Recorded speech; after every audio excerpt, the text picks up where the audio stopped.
SDP വെള്ളപൂശാൻ ശ്രമിച്ചിട്ടില്ലെന്ന് A Padmakumar മറ്റൊരു പാർട്ടിയിലും പോകില്ലെന്ന് സൂചിപ്പിക്കാനാണ് SDP പറഞ്ഞത്. SDP-യിൽ ചേർന്നാലും BJP-യിൽ ചേരില്ലെന്ന പ്രസ്താവനയിലാണ് പത്മകുമാറിന്റെ വിശദീകരണം വരുന്നത്.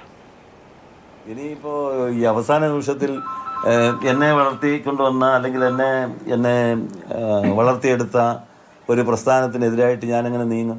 അതൊക്കെ വെറുതെ തോന്നലാണ് ഓരോരുത്തർക്കും. അന്നേരത്തെ പൊട്ടിത്തെറിയുടെ നേരത്തെ പറഞ്ഞതുപോലെ ഞാൻ പറഞ്ഞു, SDP പോയാലും ശരി BJP പോകത്തില്ല എന്നാ. അപ്പം തന്നെ ഞാൻ മറുപടി പറഞ്ഞു. അല്ല, ഞാനിപ്പോൾ SDP പോകുമ്പോൾ അതൊന്നുമില്ലല്ലോ. ഒരു കാലത്തും ചിന്തിക്കാൻ കഴിയാത്തതാണല്ലോ SDP എന്ന് പറയുന്നത്.